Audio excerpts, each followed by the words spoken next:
Good morning students, मेरा नाम है वैभव। और आज हम पढ़ेंगे डी एवं एफ ब्लॉक के तत्व का भाग 27। अभी तक हम 26 भाग पढ़ चुके हैं। आज हम 27वें भाग पर दृष्टि डालेंगे और उसे अच्छे से समझेंगे। तो चलिए फिर देर किस बात की है, शुरू करते हैं।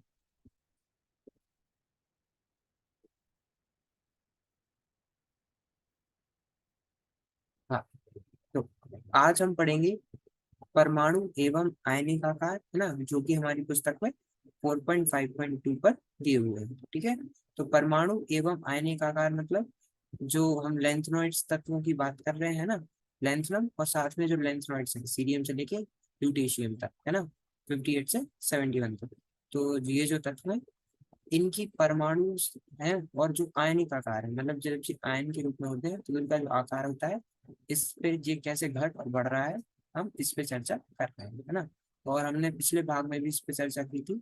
आज हम और अच्छे से इसे आगे समझेंगे, है ना। उसके बाद हम ऑक्सीकरण अवस्थाएं, जो कि आपकी पुस्तक में 4.5.3 पर दी गई है, उन पे चर्चा करेंगे, है ना। ये जो लेंथनॉइड्स हैं, इनकी ऑक्सीकरण अवस्थाएं कैसी हैं, कहाँ ये सबसे ज्यादा स्थायी होते हैं, और भी इनकी क्या अभिक्रियाएं होती हैं, इन सब पे चर्चा करेंगे। ठीक है, तो चलो फिर आगे बढ़ते हैं। हाँ, तो देखो ये चित्र हमने पिछले भाग में देखा था। ये चित्र किसका था? चित्र 4.6, लेंथनॉइड की आयनिक त्रिज्याओं में प्रवक्तियां, है ना। मतलब जो लेंथनॉइड्स हैं उनकी जो आयनिक त्रिज्याओं में जो प्रवक्तियां हैं, यह इस चित्र के माध्यम से देखी जा सकती है। देखो, एक्स एक्सिस पे हमने क्या लिया है, परमाणु क्रमांक लिखे हैं।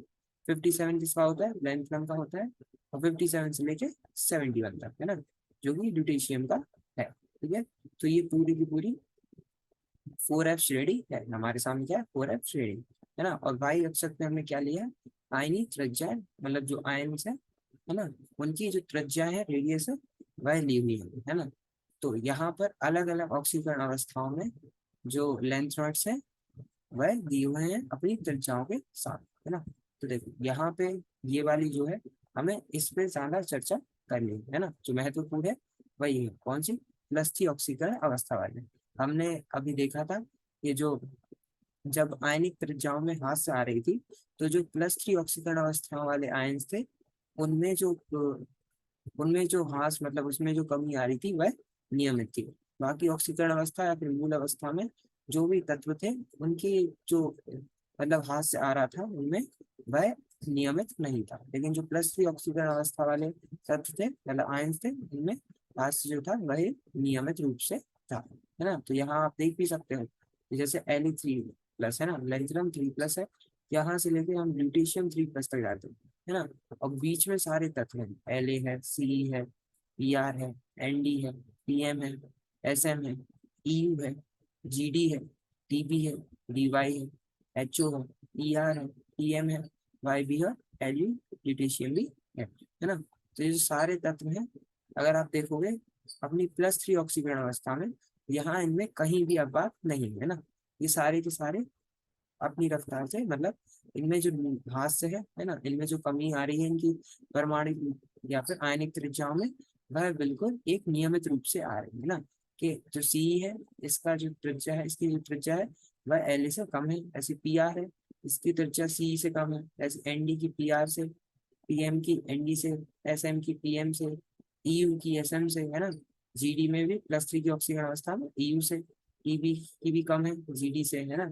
ऐसे डीवाई की कम है टीबी से, एचओ की कम है डीवाई से, ईआर की कम है एचओ से, टीएम की कम है ईआर से, और वाईबी की टीएम से, और एलयू डिटेशियम की वाईबी से, है ना। तो इन सब की अगर आप आयनिक त्रिज्याएं देखें तो एक नियमित रूप से घट रही है ना। लेकिन जब हम बाकी ऑक्सीकरण अवस्थाएं देखें तो उनमें नहीं घटती। अगर आप यहाँ पे देख सकते हो, देखो C4+ यहाँ है, Pr4+ यहाँ है, और Tb4+ कहाँ है? यहाँ पे है ना। ये Tm2+ और Yb2+ है, मतलब अपने प्लस टू की ऑक्सीकरण अवस्था में, है ना। और यहाँ पे देखो, अगर आप देखो तो ये Tm2+ और क्या है? Yb2+। तो यहाँ पे Sm2+ और Eu2+, है ना। लेकिन जो सबसे नियमित रूप से जिस श्रेणी, मतलब जिस आयनिक त्रिज्याओं में नियमित रूप से हाथ से आ रहा है, वह कौन सी? प्लस थ्री की ऑक्सीकरण अवस्था में जो लेंथनॉइड्स की आयन है उनकी है। ठीक है, इसमें कोई दिक्कत नहीं। आगे बढ़े। ये क्या था, लेंथनॉइड की आयनिक त्रिज्याओं में प्रक्रिया हमने इस प्रकार से देखी इस चित्र में, है ना, परमाणु क्रमांक और आयनिक त्रिज्याओं के रूप में। ठीक है, चलो फिर आगे बढ़ते हैं। हाँ।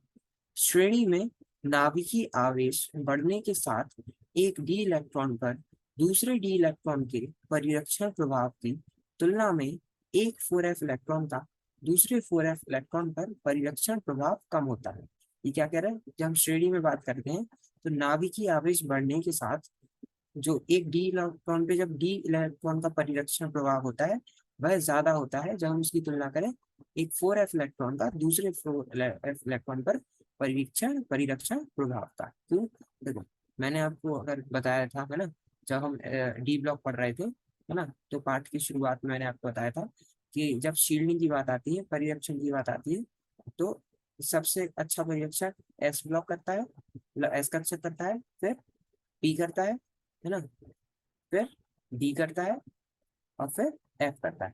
मतलब अगर हम परिरक्षण की बात करेंगे तो जो एफ कक्षक है ना, ये जो एफ कक्षक है यह सबसे बुरा परिरक्षण करता है ना। क्योंकि देखो जब हम एक, देखो मान लीजिए यहाँ पे नाविक है ना, यहाँ पे न्यूक्लियस है ना, और अलग अलग ऑर्बिट्स में, मतलब अलग अलग कक्षकों में यहाँ पे इलेक्ट्रॉन्स है ना। तो जैसे जैसे हम आगे बढ़ते हैं श्रेणी में, वैसे वैसे इलेक्ट्रॉन्स तो ज्यादा आते हैं, है ना, मतलब परमाणु में इलेक्ट्रॉन तो आते हैं, लेकिन इलेक्ट्रॉन आने के साथ साथ ये जो नाविक है इसमें भी मतलब जैसे परमाणु संख्या बढ़ती जाएगी तो इनमें भी प्रोटॉन बढ़ेंगे, तो जो नाविक है न्यूक्लियस है वह भी और शक्तिशाली होता जाएगा, है ना।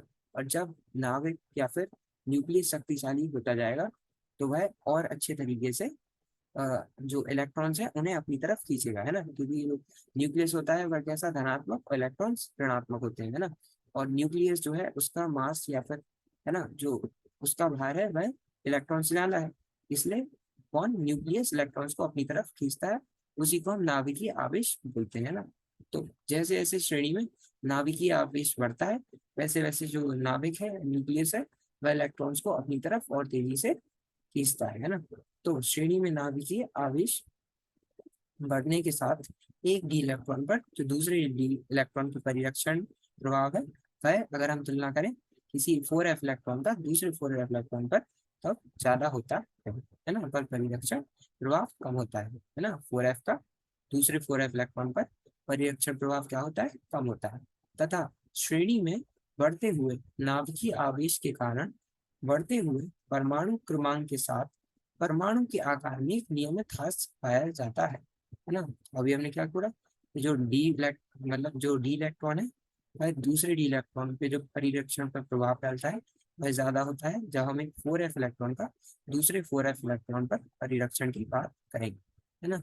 और जैसे जैसे हम श्रेणी में आगे बढ़ते जाते हैं वैसे वैसे जो नाभिकीय आवेश है ना किसी भी परमाणु का वह बढ़ता जाता है। क्यों, क्योंकि जैसे जैसे हम आगे बढ़ेंगे तो क्या होगा, परमाणु क्रमांक बढ़ेगा। परमाणु क्रमांक क्या होता है कि परमाणु मतलब कि प्रोटॉन कितने होते हैं किसी परमाणु में, है ना, क्या होते हैं प्रोटॉन कितने होते हैं, तो परमाणु क्रमांक बढ़ेगा तो प्रोटॉन्स भी बढ़ेंगे, है ना। प्रोटॉन्स कहाँ पे आते हैं, नाभिक में, न्यूक्लियस में आते हैं। तो प्रोटॉन्स बढ़ेंगे तो नाभिक का जो नाभिकीय आवेश है वह भी बढ़ेगा, और जब नाभिकीय आवेश बढ़ेगा तो वह इलेक्ट्रॉन को आसानी से खींच पाएगा, है ना। और जब इलेक्ट्रॉन्स को खींच लेगा तो क्या होगा, जो परमाणु का आकार है वह छोटा होता जाएगा, है ना। ऐसे ही हम जैसे जैसे आगे बढ़ते जाते हैं श्रेणी में वैसे वैसे उनका नाभिकीय आवेश परमाणु का बढ़ता जाता है, और उसके कारण बढ़ते हुए परमाणु क्रमांक के साथ परमाणु के आकार में एक नियमित ह्रास पाया जाता है ना। इसलिए उसमें क्या, एक नियमित ह्रास पाया जाता है। ठीक है, इतना समझ आ गया। चलो फिर आगे बढ़ते हैं।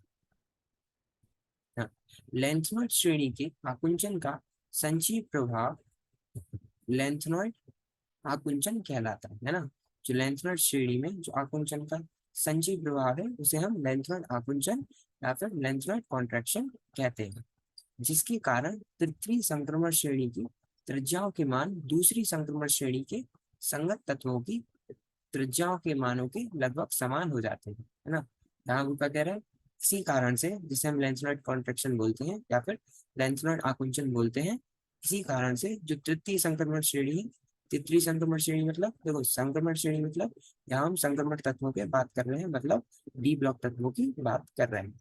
और डी ब्लॉक में कितनी श्रेणियां हैं? 3D, 4D, 5D और 6D, 4 श्रेणियां हैं। तृतीय संक्रमण श्रेणी मतलब यहाँ 3D, 4D, 5D है ना, मतलब 5D संक्रमण श्रेणी की बात कर रहे हैं, है ना।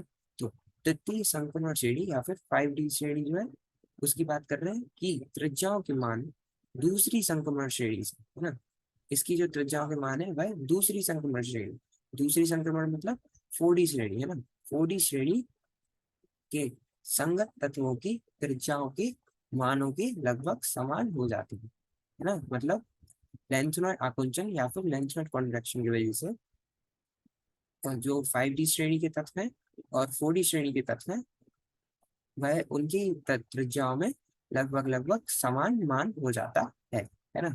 इसका उदाहरण है ZR, जो कि हमने पहले भी जब हम पाठ पढ़ रहे थे तो हमने ZR, जिंकोनियम, पैसा, होफनियम के बारे में पढ़ा था कि जो ZR है, इसकी त्रिज्या कितनी होती है? 160 पिकोमीटर।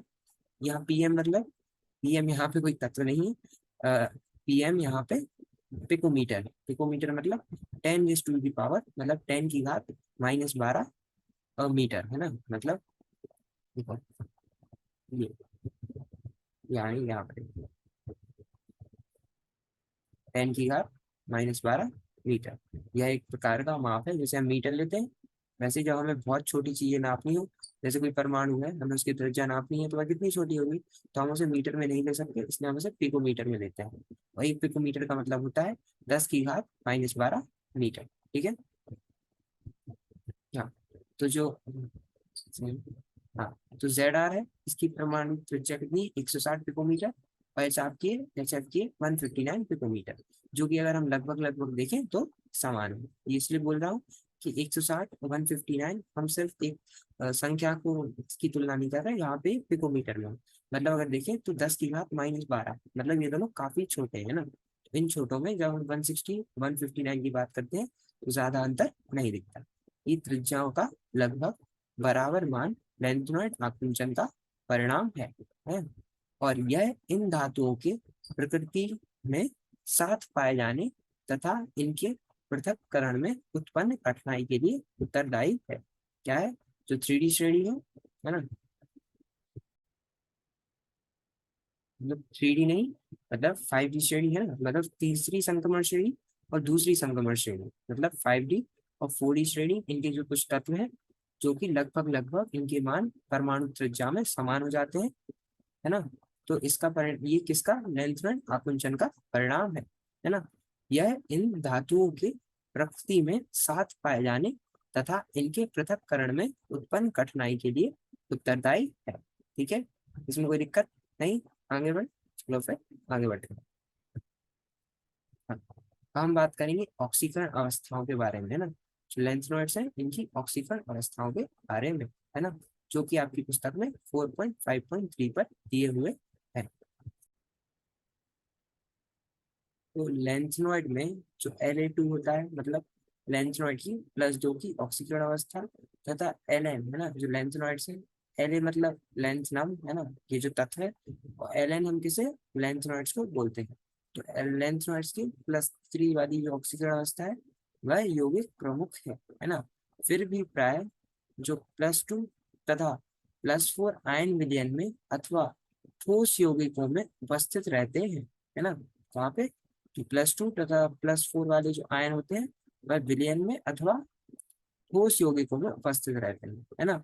मतलब या तो सॉल्यूशन में या फिर सॉलिड स्टेट में ठोस यौगिकों में उपस्थित रहते हैं। यह अनियमितता, जैसे कि आयनन एंथैल्पी में रिक्त, अर्धभरित तथा पूर्ण भरित कक्षकों के अतिरिक्त स्थायित्व के कारण पाई जाती है ना।